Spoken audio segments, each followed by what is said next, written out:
So in this regard, this is the first of its kind that we have gathered here to make a kind of a formal inaugural, and hereafter there will be a regular periodic based programs of this kind. And I take this opportunity to welcome today our guests and resource persons here. First of all, I'd like to convey my heartfelt welcome to Dr. Gautam Saha, sir, President IPS for this program. Welcome you, sir. Thank you. Thank you so much. Yeah. I also take this opportunity to welcome Dr. N. Raju, sir, who is the President-elect IPS for this program. Welcome, sir. Thank you very much. Okay, I take this opportunity to also welcome Dr. T S Rao, sir, who is the Secretary IPS, who has been encouraging us to do this kind of activities. Welcome you, sir.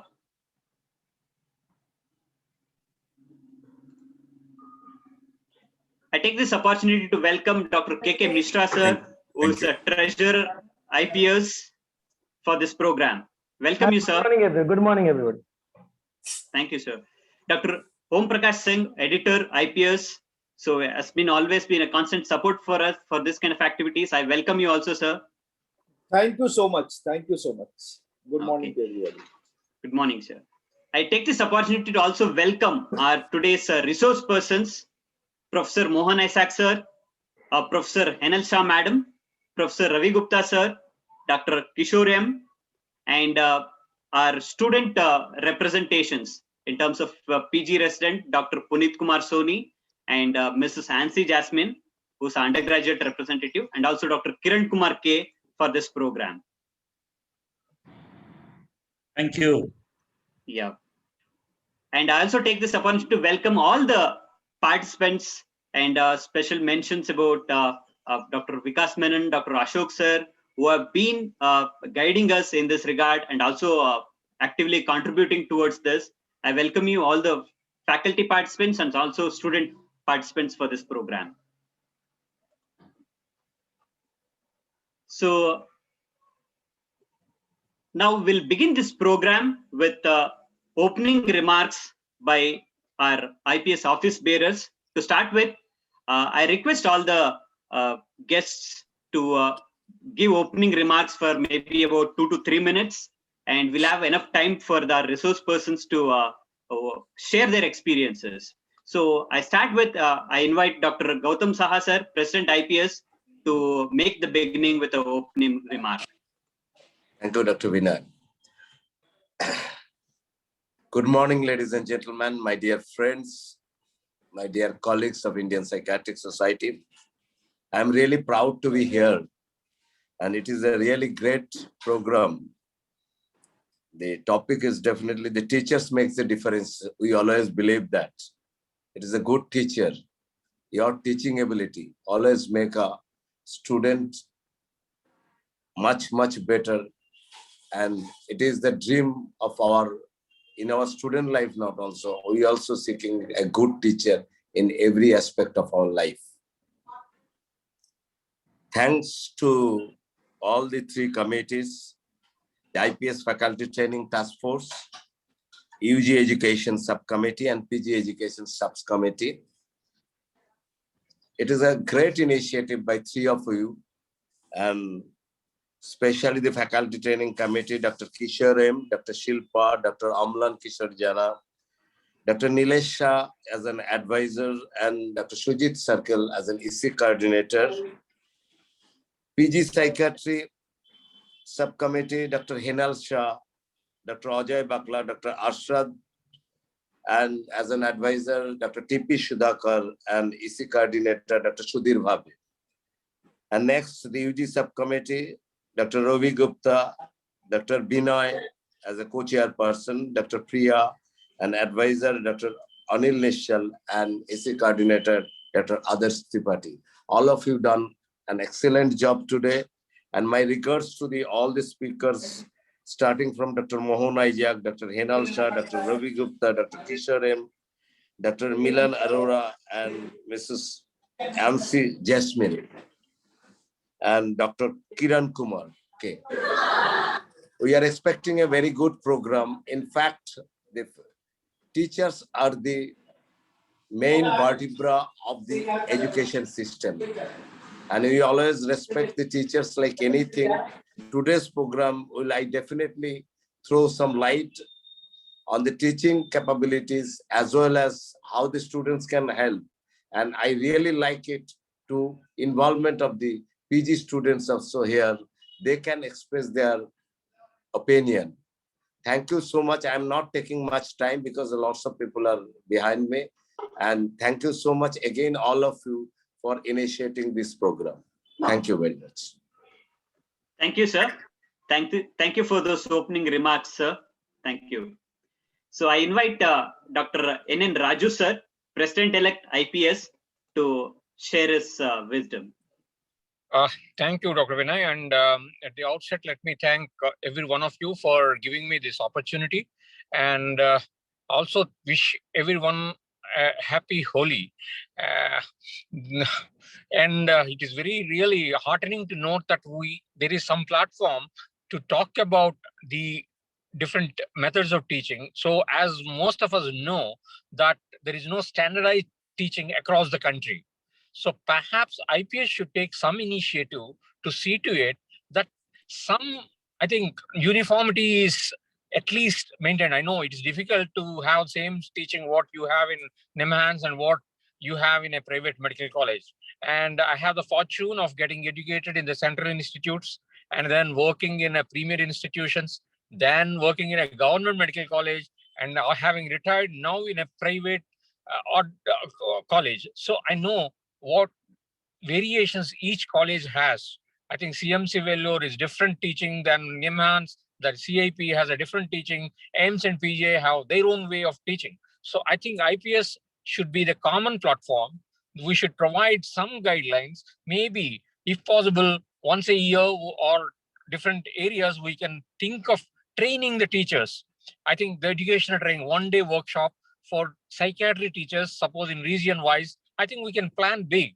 I wish these three committees sit together, especially with some advisors, not only Sudhakar and Sudhir Bhave, we have very renowned teacher in today's faculty, Dr. Mohan Isaac, who should give us absolutely great guidance to do what best we can do to standardize the teaching, psychiatry teaching, both for postgraduates and undergraduates, bring some common teaching methodologies. I know it is difficult. I don't think we can equate X college with that Y college, but at least reduce the gap between teaching of premier institutions to the lowest rung, remote medical college. I think if I'll be very happy if three task forces sit together and bring out some, I would say, whatever document it is, and so that at the IPS level, we do whatever best we can do it with Dr. Gautam Saha at the helm. I'm sure we are very proactive. We should be able to do something about it. Please think about it and bring out something so that we already have a faculty training committee with big heads. So I'm sure this is going in a big way, and I wish you all the best. It is a fantastic initiative. I wish you good luck, and thank you for giving me this opportunity. Thank you, sir. Thank you for those inputs, and we assure from all the three committees that we'll be able to do it under your able guidance and support, sir. Thank you. So I invite now Dr. T S Rao, sir, Secretary IPS, to give us remarks.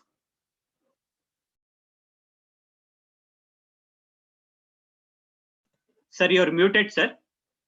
So please unmute and. Okay. Good morning and happy Holi to everyone. Personally and on behalf of the Indian Psychiatric Society, we are really happy that things have started moving. There are individual sections and task forces, they have started work, we are well aware.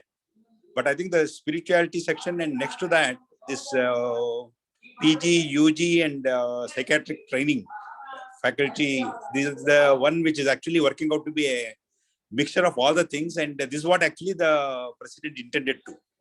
Our idea is that these committees should work together, and as Dr. N. Raju was suggesting, we should come out with a very specific documents, maybe the guidelines, and that way the uniformity can be brought in. little more enriching and rewarding experience for both teachers and students we can look forward to. And we are more than confident the way these committees, the members who are there, the experts and the talent that is there, this would be one of the great success stories. I wish the program all the success. I will be driving for a little while, so I may cut it off again. But I am more than confident I will be able to listen to each of the presentations that have been made a little later once the record is provided to us. All the best. Thank you, sir. Thank you for your constant support and encouragement, sir. We'll carry it forward. Now I invite Dr. K.K. Mishra, sir, Treasurer, IPS, to give his inputs. Thank you, Dr. Vinay, and all my respected dear friends in the IPS Office Bureau, Dr. Gautam, Saha, Dr. N. Raju, Professor T S Rao, Dr. O.P. Singh, and Professor Mohan Isaac, sir, all my seniors like Professor Sudhakar, Professor Ravi, and all the active members of the three groups, starting from Dr. Henol to Dr. Ravi, all my good friends are there. And we're really pleased because when we really go for as an examiner somewhere, we found there's a lot of disparity in the teaching process, mainly in the PG level. And like some institute teach in some way, and other institute like very bad in the like simple from mental study evaluation to the formulation, all those things, there's a lot of difference. So you find a lot of difference all over the like in the inside a small country of ours. We find a lot of difference from local, regional to the institute-wise institute. So I think it's a great initiative by the PG and the UG section, and it will, I think it will be very much beneficial, mainly for the residents, and will helpful for the teachers when they go as an examiner, either a DNB examiner or as an MD examiner. It will be definitely helpful for them when you find a unified system of teaching with the great teachers like Professor Mohan Isaac and Professor Lakar all being there in the group. We expect a lot from this group, and we wish all the best for these activities. We will carry on for some time, and I wish you all happy Holi, and thank you making me a part of it. Thank you very much. Thank you, sir. Thank you for your input, sir. So I invite Dr. Prakash Singh, sir, Editor IPS, to give his remarks. Good morning, everybody. I must first thank you, all the three committees, for organizing this program and inviting me. I always say that stigma depends on the quality of service delivery. And the service delivery depends on the quality of teaching which we can provide in the medical colleges. So this is the basic core area where we have to work. As Vice President, President-elect Dr. Raju has said that there is a lot of variation in different colleges. There will be variations, there will be innovations, but we have to ensure minimum amount of teaching to our postgraduates so that our quality improves. And I am happy to be associated with this committee. And I must thank Dr. Mohan Isaac for guiding all of us in this endeavor. Dr. Kishore, Dr. Vinay, Dr. Henalsa, Dr. Ravi, a lot of people are contributing. And I am very confident that IPS leadership, under the leadership of dynamic Dr. Gautam Saha, which have taken as an teaching and improvement of education as a task. For this year, certificate courses are going to be put, will provide all the help. And I personally am ready to provide all my resources, all my contribution to this committee and this work, because teaching is my passion, which I love. Thank you. Thank you, sir. Thank you for that assurance. And you have always been a constant support and encouragement, sir. Thank you, sir. So with those opening remarks, we consider symbolically that this kind of a program is inaugurated, and we'll go ahead with the first kind of inaugural sessions. So we are starting with sessions. So I request all the resource persons to restrict themselves to maybe about 4 to 5 minutes on the given topics. So to start with, we have Professor Mohan Isaac, sir, International Advisor, IPS Faculty Training Task Force, who will be guiding us and also sharing his thoughts about Thus, sharing of experience by psychiatric teachers is going to help us or not. So over to you, sir. Monesak, sir. Thank you very much, Vinay. Of course, what you have asked me to do is to respond to a question of which I believe the answer is very obvious. The answer is yes. But before I come to that, let me do some introductory, complimenting. I want to compliment the Indian Psychiatric Society's this year's office bearers, Gautam Saha, Dr. Raju, Dr. T S Rao, OP Singh, Dr. Mishra, for all participating on a Sunday morning. Sunday mornings, you have, time with family, maybe watching the Netflix latest movie, number of things. But all of you have given immense value to this program on a Sunday morning, and I want to compliment. And as far as I am aware, after the new committee has taken over, I saw pictures of the EC meeting, etc., circulated. But I think this is one of the serious professional activities of this new committee. It is still early times. This is only March. You have a whole year, and I'm sure there'll be a lot of activities. My second task is to pay compliments to the three committees. In IPS, I have always noticed, I have been a member of Life Fellow of IPS for a long time. We have so many committees. If you only, flip through the first page of the Indian Journal of Psychiatry, you will find that the number of committees, task forces, etc., have all been steadily increasing.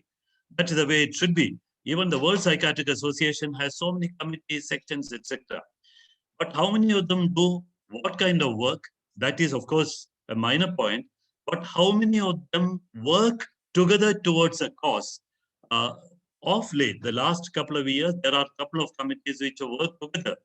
But here, you find the undergraduate committee, the postgraduate committee, and the task force on faculty development working together on an activity, not just one inauguration, but what has just now been inaugurated, I believe is a very important program. It is called Sunday Special 60 Minutes with Psychiatry Teachers.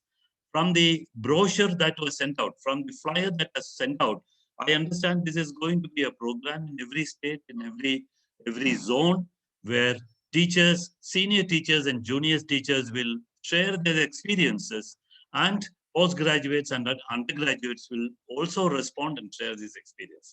This is a wonderful program. This is an innovative program of the kind of which I have not seen in any other places. I think it is very relevant in our country with the vast diversity of the quality of teaching across the country.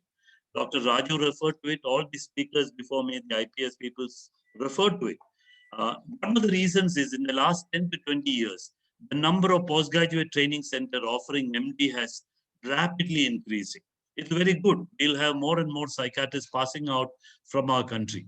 But if the quality of their training, if they're not very well trained psychiatrists, then that is not very good. So we need to, I agree with what has been said already, that you can't have a teaching faculty like PGI or AIMS or NIMANS everywhere.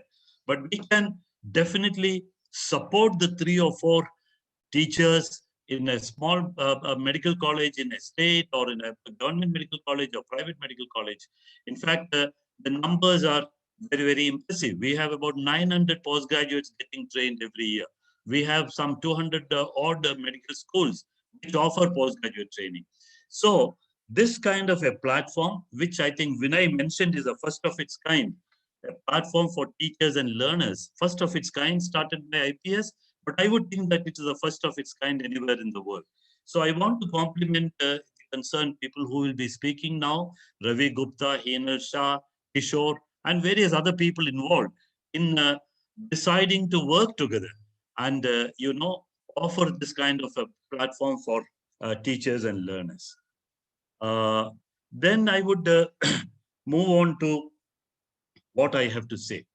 The question they have asked is, does sharing of experience by teachers have any value? Is it useful? I told you, I began by saying the answer is very obvious. At least to me, the answer is very obvious.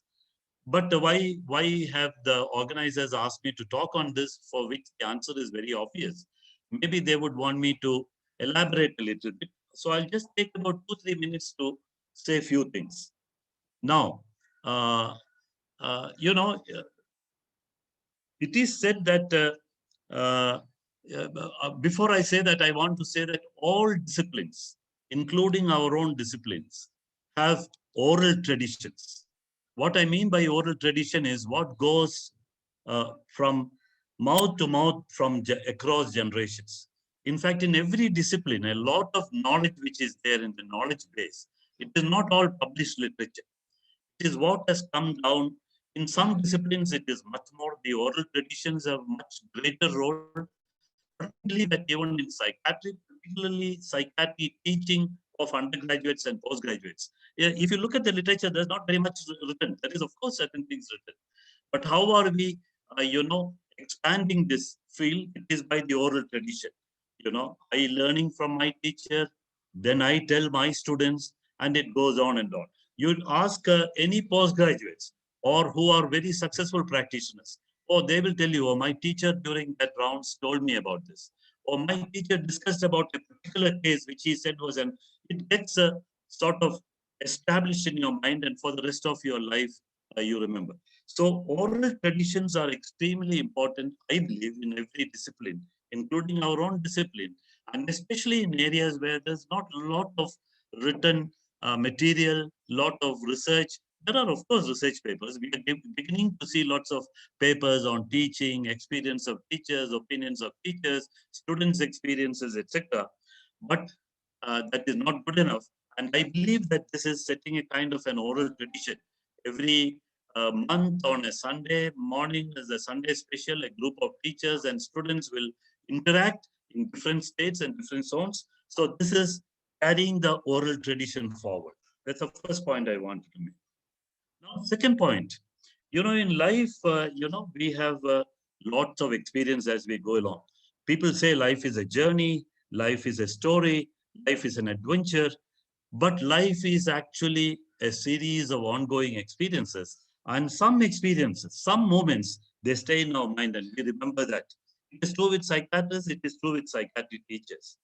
And I believe that others can learn from your own experience. Because there is a lot of hidden knowledge in this kind of experience. The experiences, when they are reflected on and when they are communicated to somebody else, it becomes valuable knowledge. I don't have to say this. I think Julius Caesar lived when? 2000 years ago. Julius Caesar is the one who said experience is the best teacher. In this war diary, the Civil War, it is, of course, not in English, but there are English translations. He talked about experience is a master teacher, even when it is not, experience is the best teacher. That is what has gone down from Julius Caesar in the last year. So experience is very, very important. Now I'll tell you two more things and I will stop. But before I stop, I want to acknowledge, because I quickly looked through who are all the participants. There are a wide variety of people in this, people who are participating. There are, of course, very, very experienced and very senior teachers. I find Dr. Srinivasa Murthy, I find Dr. M.B. Ashok, who was professor and head of the Department of Psychiatry in St. John's Medical College. I find many, many other teachers, besides all the IPS office bearers who spoke till now, all of whom are very experienced teacher. Dr. Raju was not only just a teacher, he was a principal of his college. He was the director of medical education. Dr. Singh has already, officially communicated that he's a passionate teacher. But what I wanted to recognize in the audience is not just the senior teachers. There is a lot of young teachers, many of whom have won a research grant or a research scholarship. And I'm referring to people like Ravi Teja, people like Gopal Das, people like Vasanta Meghana and Dr. Johnson Pradeep. Many of them are there. And there are also very young faculty from some of our new institutions like the All India Institute of Medical Science in Raipur. I find Dr. Ajay Kumarzane. So it is indeed a platform for teachers and students. And of course, the two students who are going to speak later on, I personally don't know them. I'm eagerly looking forward to listen to them. Now, before I conclude, since I'm saying my answer is definitely yes, why am I saying this? in my experience, some of the best things about teaching that I have learned is from senior teachers who have shared their experience. There are too many of them, but I just want to mention two people, posthumous, one from the north, one from the south.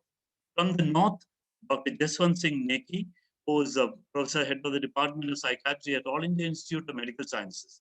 There are, I mean, the third generation of students are probably there in our country. He has written about psychotherapy. He is a prolific writer. He has written about the psychiatric status, the development of psychiatric service in our country as early as the early 1970s in the British Journal of Psychiatry. He is a scholar. Now, Dr. Venkobra Rao, again, is from South, not from a big institution, but a small medical college in a small place, Madurai. Madurai is today not very small, but those days in the 60s and 70s, it was a small place. He set up the department. He was the head of the department, prolific writer, a distinguished past editor of the Indian Journal of Psychiatry, etc., etc. He has written on everything, geriatrics, lithium, suicides, etc. Now, what have I learned? They both, incidentally, are alumni of the All India Institute of Mental Health, which today is the National Institute of Mental Health and Neurosciences. And while I was a senior MD student, as well as a junior faculty at MATS as a lecturer, I'm referring to the late 70s, early 80s. Both Dr. Neki and Dr. Venkobra Rao used to come as visiting faculty. Of course, there would be a formal session where they will talk about psychotherapy in India or the use of lithium or whatever. But there used to be various informal sessions with senior students as well as faculty, young faculty particularly. Of course, the professor and head of the department doesn't have to come and attend, but lecturers like us, we attended. And the gems that we have learned from their experience about how to teach, how to take what rounds, what are the things which should be discussed, how to deal with students who don't cooperate, how to deal with students who are very rebellious, how to deal with students who don't come on time for rounds, etc. So I have learned a lot. I have used all of them in my particular work subsequently on the many, many years that I have worked in MATS. I would now like to end by giving the answer to the question that is raised to me by a very, very affirmative yes.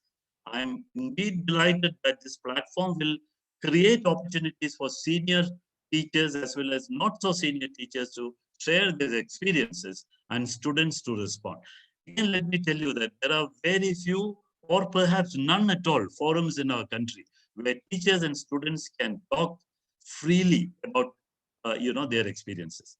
If we are still a very hierarchical society, in most typical colleges, the junior student will not have the guts to talk to the senior teacher. But this is a platform, and probably this will continue online. So, and then you don't have to be scared of your teacher because these are random teachers and random students. So I want to thank the organizers for kindly inviting me. This is an exciting kind of a platform, and I look forward to listening more and more about the progress of this work. Thank you very much, and back to Vinay. Thank you, sir. Thank you for your compliments and always your words of encouragement and also broader perspective of things is actually guiding us through, and we look forward for continued guidance, sir. Thank you, sir. So we have with us Dr. Henal Shah Madam, Chairperson, IPS PG Education Subcommittee, and also a faculty of a FEMA. So she's going to highlight as to what we need to do for psychiatry PG teachers. Over to you, Madam. Thank you, Vinay, and good morning to all esteemed members who are here and all our students who have also joined on a Sunday morning. Can I share some slides if it's possible? I have a couple of slides if possible, otherwise I go ahead without it. Sure, ma'am. Dr. Kiran? Yeah, she can share from her screen. Yeah, madam. Go ahead, madam. It's disabled right now. I'll just...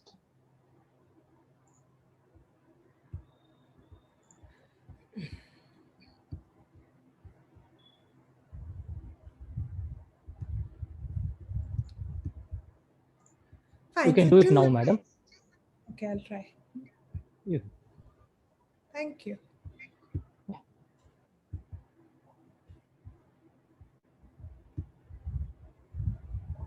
Thank you. As we think about what we need to do for psychiatry, I think most of my experience right now comes from Nair Hospital, which is celebrating its 100 years and actually celebrating it by serving, by becoming a COVID hospital. And a lot of my teaching about medical education comes from FAMA, so I acknowledge that. And I thank IPS for giving me this opportunity to be part of this team.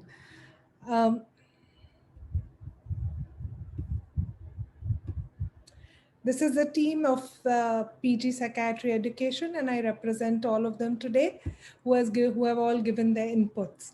Eventually, as we think as what would be a psychiatrist, it is what happens in UG teaching, PG teaching, and the training that the faculty goes. So there's so much going on. And if you think over the last couple of years, these three committees have been working organically together. And I really thank now that IPS has thought of bringing us together also under a forum, but we have been working together and we found that the best outcome that was possible is when we work together. So what is the vision for psychiatry education in India?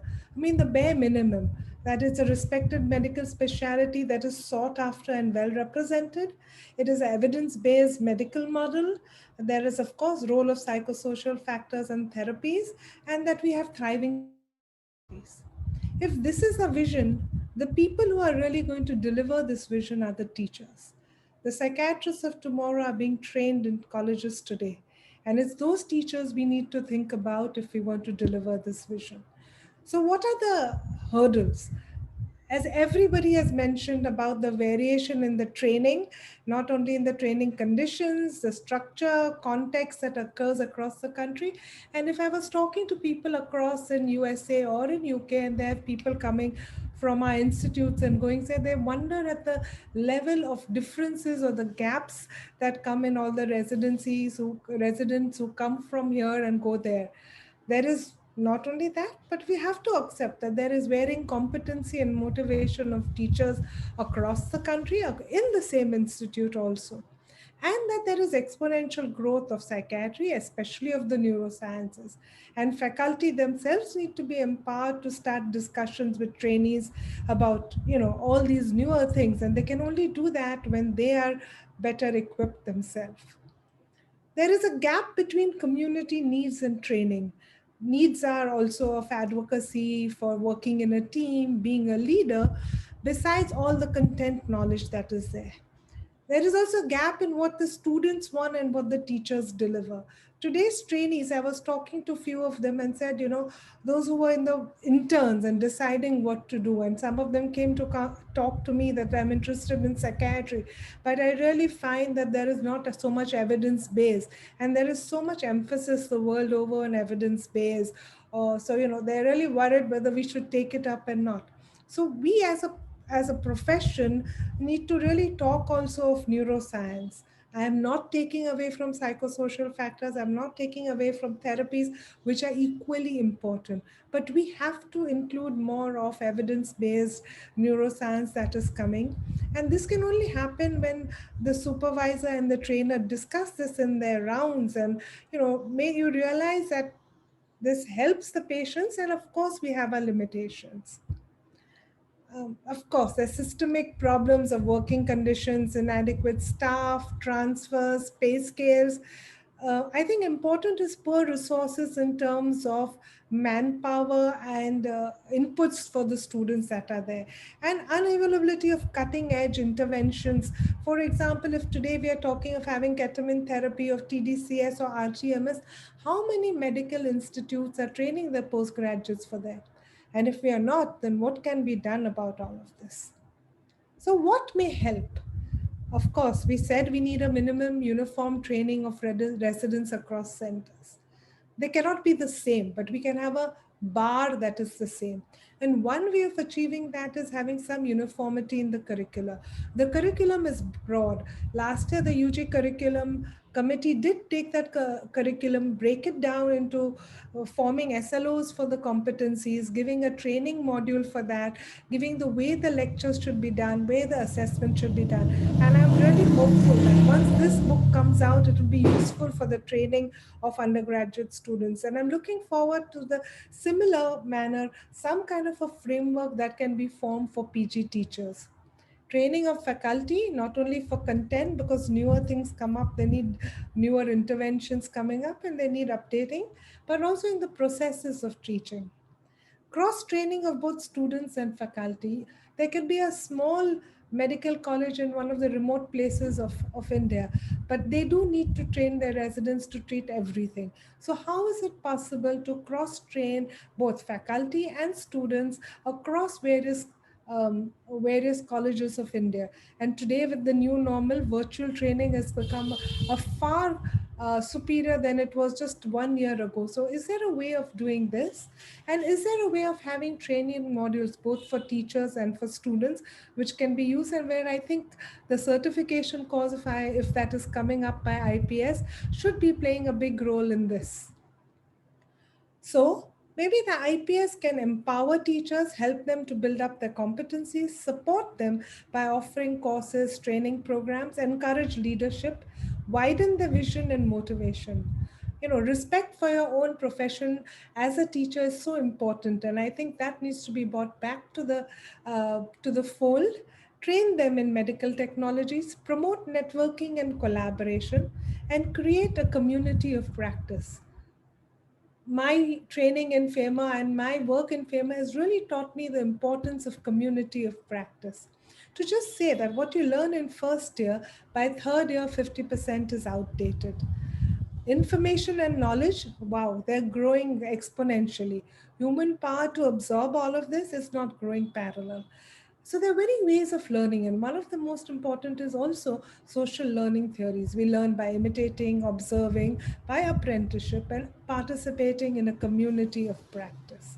And when we say we want to improve knowledge and competencies, explicit knowledge is simple to get, but it is the implicit knowledge, which is the application of the knowledge, which is dynamically created, is sometimes difficult to treat and to learn. And that is where maybe having groups that learn together really helps, because it leads in forming a community of practice.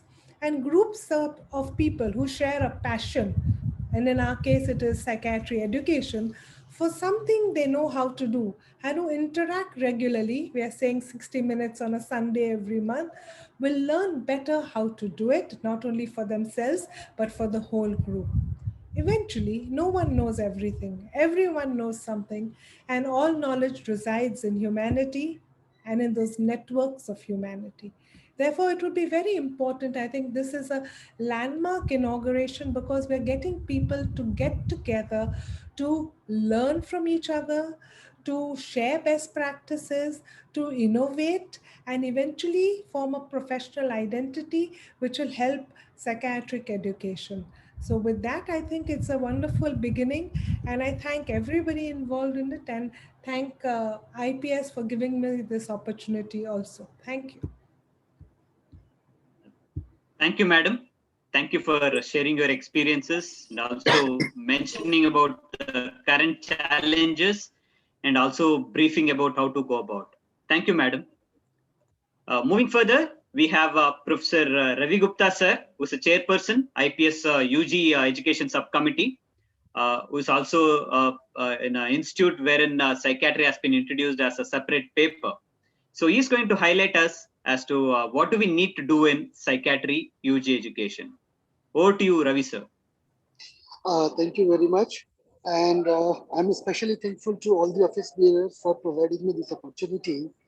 Well, when it comes to the undergraduate training, I think I never thought of it before 2 years when we introduced the psychiatry as a major subject in our own institute.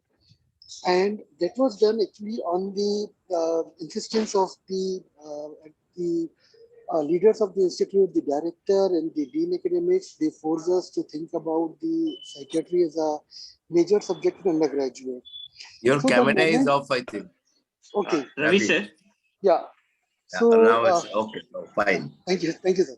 So the moment we thought of the undergraduate psychiatry subject, then I had no idea, and definitely I ran to all the people, Himalsha ma'am, Dr. Vinay, Dr. Vikas, all the senior persons, other aims. And finally, Mohan Isaac sir was a big help in that way. And then we had a meeting in Rishikesh. And finally, we got to know some idea about the undergraduate training.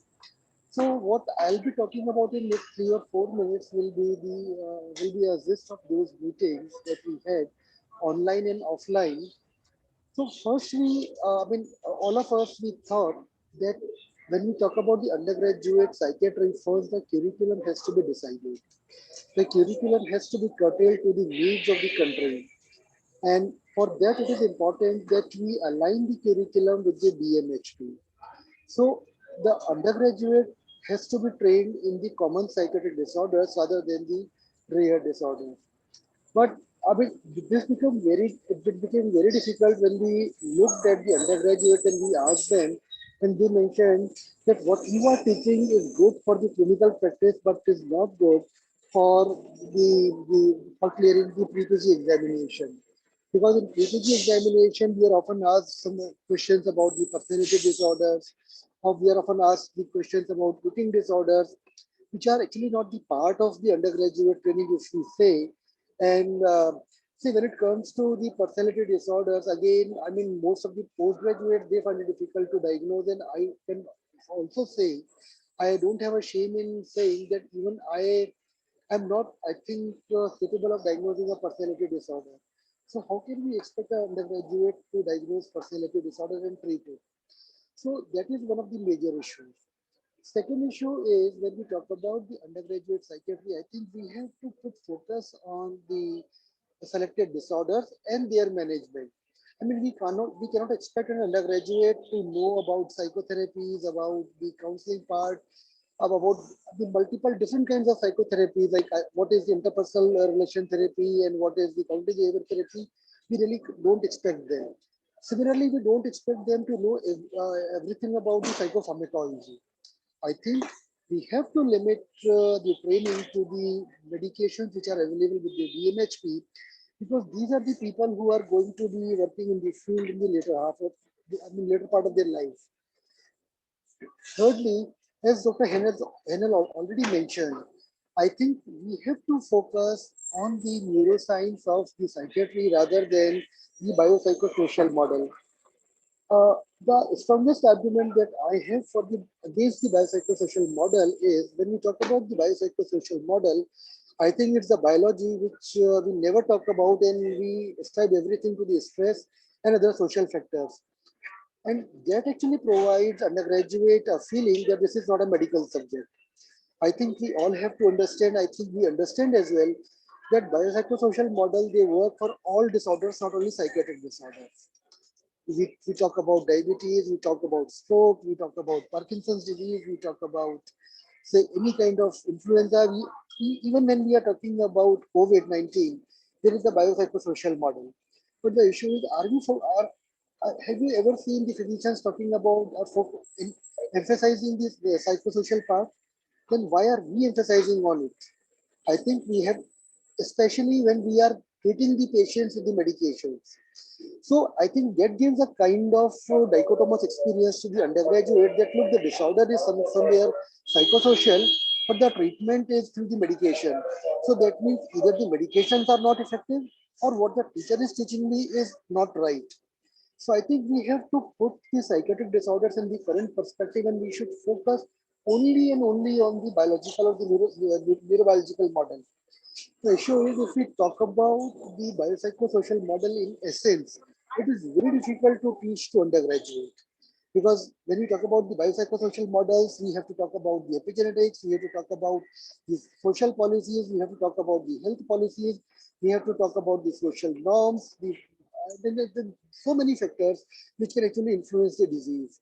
And it is virtually impossible for an undergraduate to understand this complexity about all the kinds of medical disorders.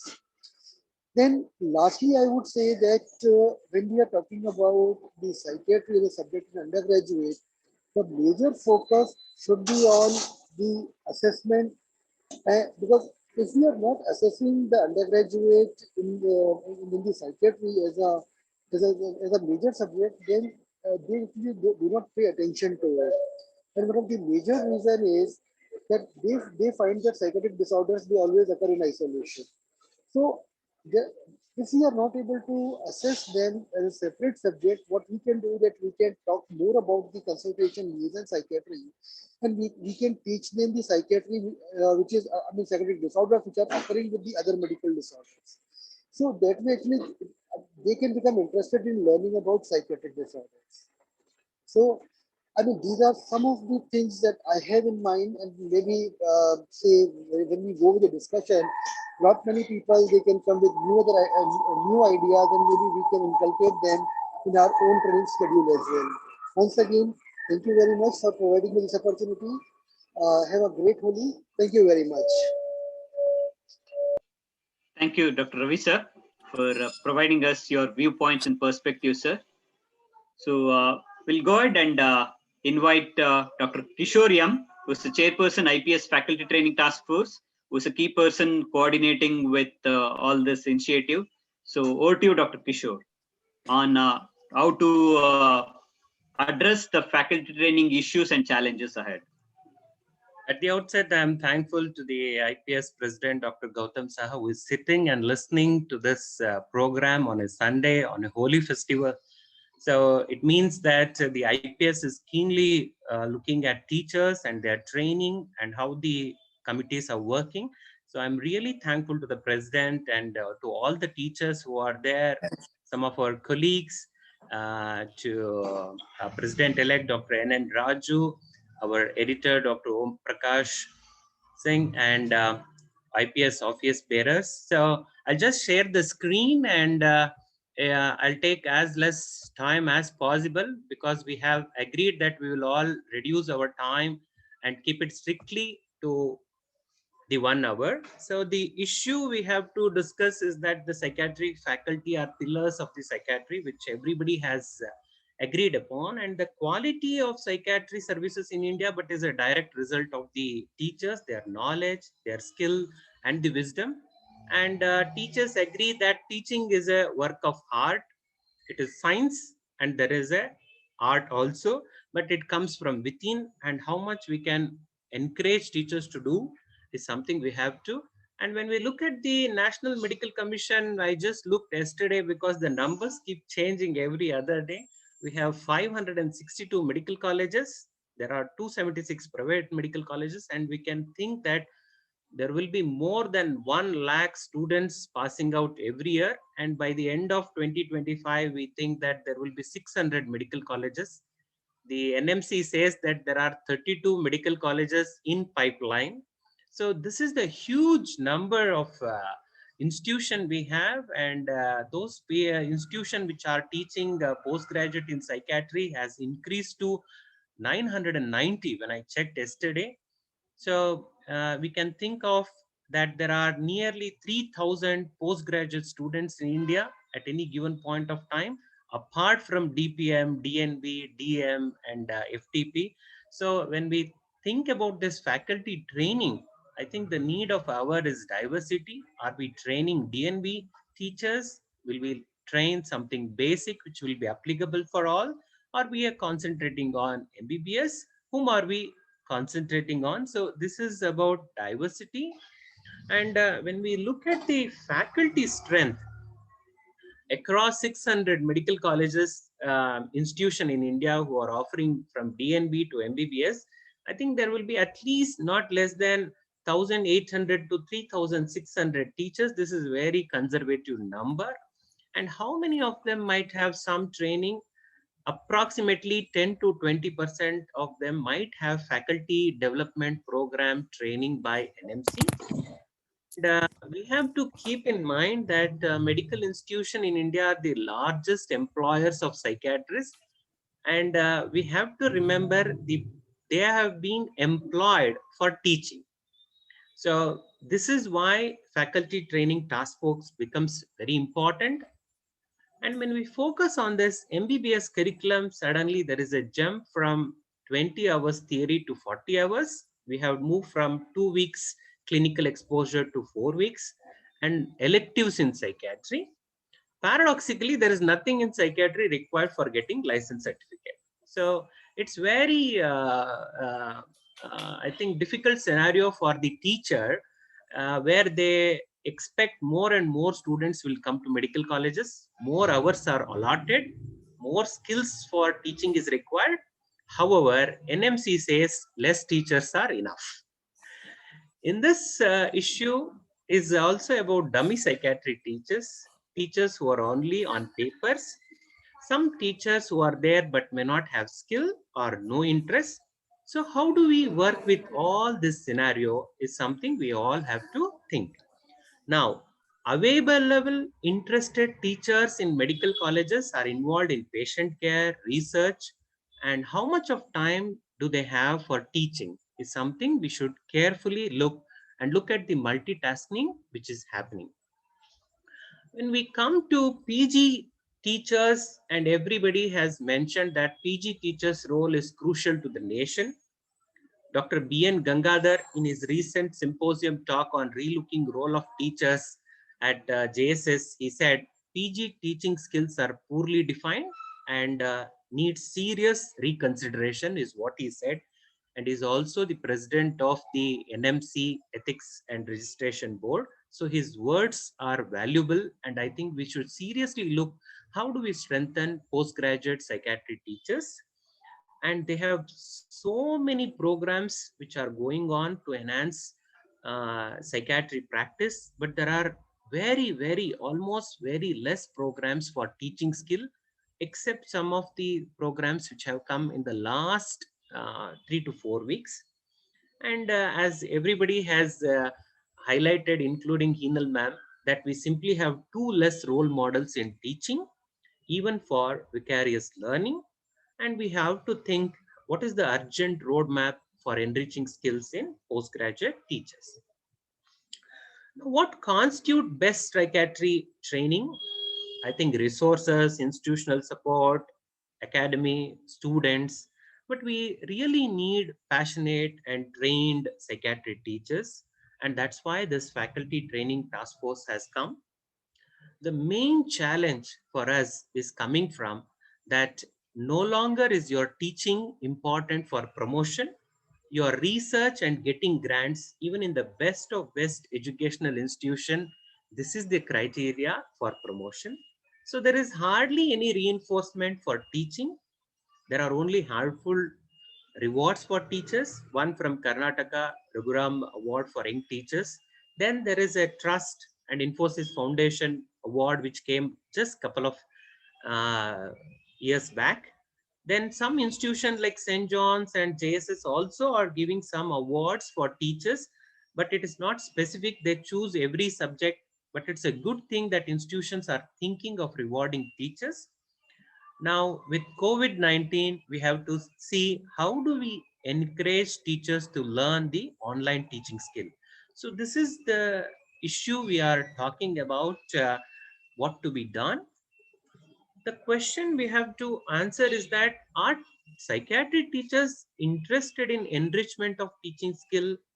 We have very less data from India, which came in 2020 from the study we published. Very interestingly, almost 87% of the teachers said that they required training. Most of them said that they wanted both training for how to teach theory and clinicals. More interestingly, they also said that they are interested to get into workshop or CME to enhance the training. So what are the models? Madam has already said about from FAMER. These are some of the best models in India. We have FAMER Fellowship. Dr. Vikas is here. We have NTTC from JIPMER. There are also some faculty-driven initiative and rewards. It's in very primitive stage, but ITOP steps for enhancing teaching skill, again funded by Infosys Foundation, and research grants in psychiatry education. These are all very new, and we had nothing so far from IPS, and we should congratulate the IPS office bearers at this point because they thought about this. It's a great initiative, and the task force started only in 2021. We have very good models from Indian Academy of Pediatrics because they seem to have emphasized how to train teachers in teaching skills for undergraduates and postgraduates. I think IPS, we should take certain models from the IAP as well. Now, how do we do it? We should help all the states, zones, national level, wherever it is possible to help the teachers to get trained. I think AIMS Rishikesh, which has already been forefront to give psychiatry as mandatory subject, I think that could be a place where we want to start some kind of training at the region and then facilitate at every level.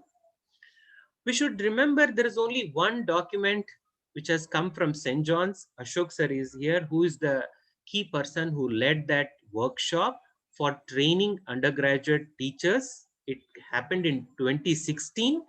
Very interestingly, it had 30 medical colleges, 5 universities, there were posters, everything, and it is also published in this.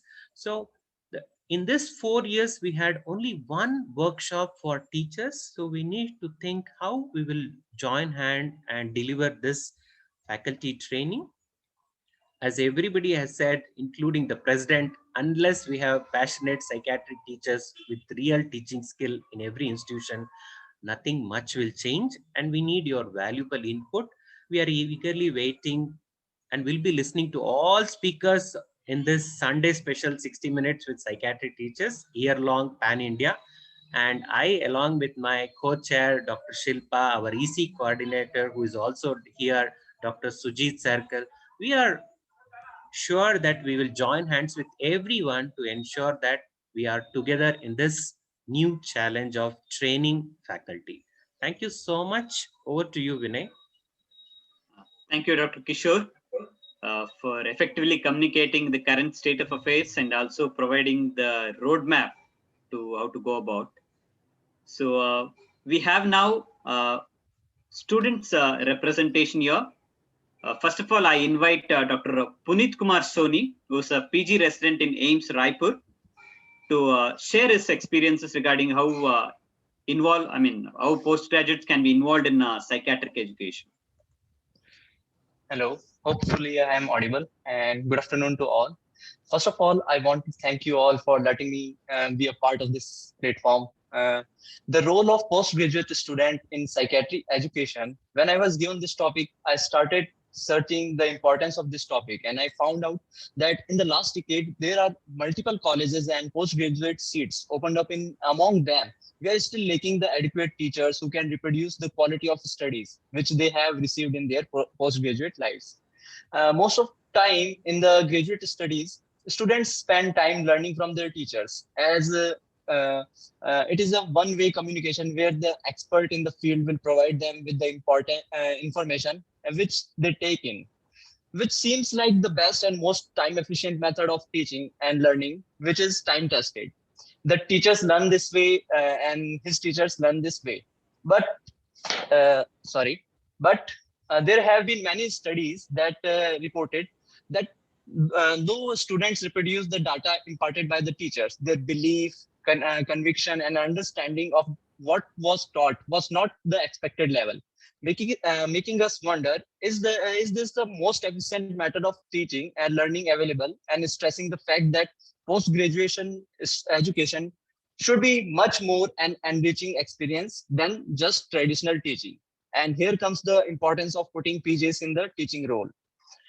International Handbook of Teachers and Teaching says that to learn something or to read something from a book is one thing, but to be able to understand the core concept, putting it into his or her own words, and to be able to explain it to another person requires another level of understanding. To be able to teach a topic to somebody means to have adequate knowledge of the topic and to think from the perspective as to what are the queries expected and what are the answers for those queries. So when a PG has to understand, when a PG has to assume a teaching role, his or her understanding of the topic is bound to get better. The teaching role also helps in developing the public speaking skills, like communication skills, and it will also help in developing the skills in multitasking. It helps to give them an opportunity to consider a career in teaching and research, giving them the first hand. And for this, when we see that it is much more important for the persons, like we are in the group of society where we trying to develop our skills gradually over the years. So when we feels that there are still various colleges and hospitals which are lacking the teachers, and there are not up to mark studies or up to mark teaching levels where the students are there, but when they are advised or when they are said to present any topics, they are kind of shy and hesitate. So teaching role is for the postgraduate students, teaching roles comes here. And most of time, they have found that postgraduates as a role of educator, it's being an extra academic or workload on the already overburdened schedule, and the amount of responsibilities they assume when they are in the role of educator. So this should not be there, as it is the most important way to develop their skill and to be a part of further education and further development as a teacher role.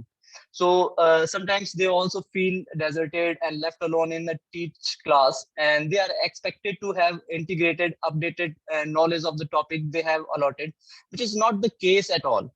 Pointing that it is necessary to make the PG feel supported while he is taking his first step as an educator. Seniors should support them and facilitate the discussion of the possibilities of the topic, correct him when he is wrong, and provide him with the guidance, just not about the topic, but also about the demonstration.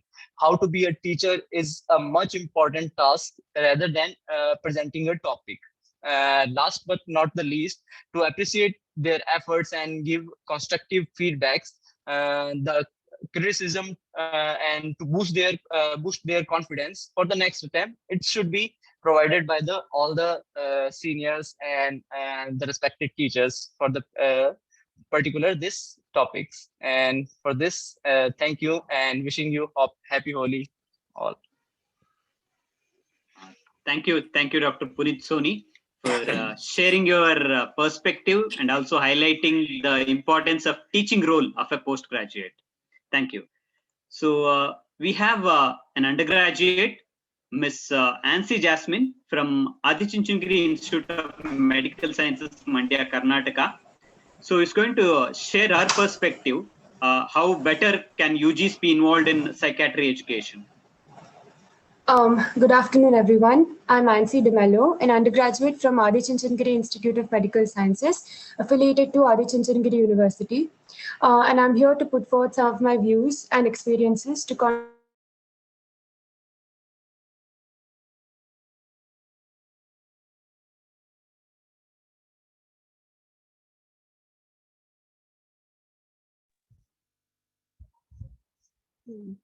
Dr. Ansi, you're not audible. Hello. Ms. Hansi, so I think network problem. Network issue. Hansi, you're there? She's frozen. Sorry for the. She's frozen, so probably she's not able to hear you as well. Okay. What we'll do is we can go to the next speaker. If she comes, then yeah. Sure, sir. Sure, sir. So I invite Dr. Kiran Kumar K, Professor of Psychiatry, Vaidehi Institute of Medical Sciences, Bengaluru, and also a trustee in the Minds United Trust and also ITOP STEPS coordinator, to give us the outline of this program as to how we go about year after. Over to you, Dr. Kiran. Thank you, Dr. Vinay. At the outset, I would like to thank each one of the dignitaries here who has given this special platform. Probably it is very clear, there is no ambiguity now, that a separate platform for psychiatry teachers is very, very essential in today's world. We know the reason, all the dignitaries have emphasized, and the numbers that Dr. Kishore showed up is quite phenomenal, and lakh MBBS students and about 1,000. students coming out every year, it's going to be quite challenging probably in the near future. So what we thought is, let us create a special platform with the help of IPS subcommittee for both PG and UG, along with ITOPS and Minds United from Mysore has joined hands to provide the special platform. Sunday, we know it's very, very important. It's one day we get for our special needs of the family, but we thought we'll just take 60 minutes for a huger cause. And that's how we thought Sunday will be an optimal time. So this is a flyer. I'll be forwarding this flyer after this program. So this is what we have conceptualized. It's a Sunday special 60 minutes with psychiatric teachers. It's time that we introspect and interact.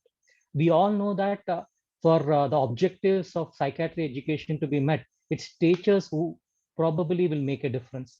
So this is a combined effort from all the IPS, PG and UG subcommittee. What we have thought is it will be an 1 hour program every probably 1 or 2 Sundays in a month. It depends upon the kind of response we get in the near future. Each faculty of psychiatry can talk about his or her challenges and lessons learned only in relation to teaching learning experience. It can be either undergraduate or postgraduate. So we have conceptualized it as a 1 hour program, 15 minutes a senior faculty at the cadre of a professor or associate professor will speak about it. The next 15 minutes by an assistant professor or senior resident, 5 minutes for an UG or PG student, and about 15 minutes for discussion and 10 minutes for opening and closing remarks. We know that Sunday is very, very important day. We don't want to push it any further for more than 60 minutes. So we want all the participants and the presenters to adhere strictly to this time. So it will be only on Sundays. The number of Sundays, it depends again, as I told you, on the number of participants we get. So it's an interactive online platform.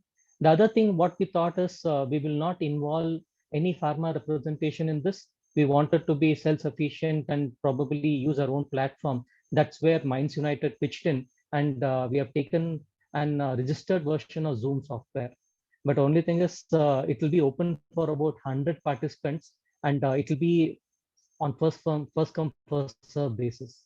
So it's a Zoom online platform that will be carrying out all our meetings in the near future. So whoever is interested to use this platform, be it in undergraduate or postgraduate section, can communicate through these emails. It will be again sent through EIPS also and to other forums so that it reaches all of you. People who are interested to predominantly talk related to UG education can use itopUGs@gmail.com, and those who are predominantly related to postgraduate education will be through itopPGs@gmail.com. I am Dr. Kiran Kumar K, currently a professor in the Department of Psychiatry at Vaidya Institute of Medical Sciences, Bangalore. I've been passionate about psychiatry teaching, and I thank Kishore for inducting me into this. And I'm also the coordinator for Minds United ITOP Steps program. So I take this opportunity to thank all of you for giving this wonderful opportunity. And in this year-long program, all of us will intervene and probably interact, kind of a thing. We're getting a lot of chat messages in the group already, but probably this session will keep it only for the inaugural. And in the near future sessions, we will definitely discuss all these challenging topics. Thank you very much. I'm handing over back to Dr. Vinay. I think the UG speaker is back. Thank you, Vinay. Yeah, thank you, Dr. Kiran, for briefly outlining the program. So due to network issues, we had lost communication with Ansi DeMello, who's an undergraduate representative. Over to you, Ansi, to communicate your views. Thank you, sir. Sorry for the inconvenience. I'll continue my topic. In my opinion, medical education is bettered by a thorough and comprehensive understanding of the current medical curriculum, the response of students to different modes of teaching, different and creative approach to teaching and learning, early clinical exposure, resulting in producing more competent doctors in the future. Since last year consisted mostly of online classes, there was very little room for adopting different modes of teaching. This very heavily hampered the effectiveness of our clinical and communicative skills and overall understanding of the subject matter. As an example from my experience, the Department of Psychiatry held postings online, which consisted of one-on-one interactions of students with the teacher and interns who acted as patients or relatives. This helped us in developing confidence in history-taking, communication, arriving at a diagnosis, and the management aspects, even though we knew very little about psychiatry. This is a great example of how the enthusiasm, the efforts, and individual interest shown by the teacher, a creative approach to teaching with limited resources, along with the motivation and attention by students, culminated in a worthwhile learning experience. In my opinion, this can be effectively done by shifting the teaching method from a lecture-based learning to more interactive and participative methods, preferably in smaller groups such as quizzes, seminars, group discussions, games, projects, individualized clinical exposure, and case-based learning. Case-based learning is an excellent way to teach multiple concepts at once because it invokes critical thinking and invites the student to approach each case with inquisitiveness and application of their knowledge.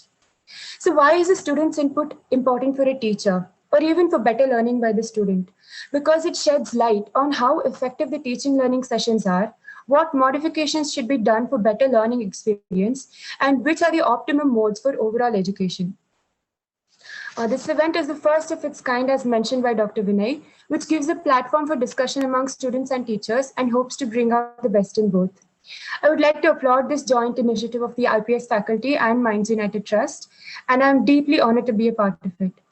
I would like to end my talk with a quote by Martina Horner. What is important is to keep learning, to enjoy challenge, and to tolerate ambiguity. In the end, there are no certain answers. Thank you. Thank you, Ms. Ansi, for sharing your perspective and giving us some inputs. So we have come to the end of the program.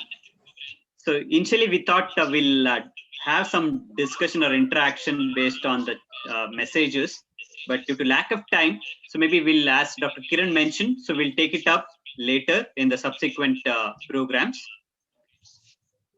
So we formally are ending this program by thanking each and everyone. To start with, I wholeheartedly thank Dr. Gautam Saha, President IPS, Dr. N. Raju sir, President-elect IPS, Dr. T S Rao sir, Secretary IPS, Dr. K. Mishra sir, Treasurer IPS, Dr. Prakash Singh, Editor IPS.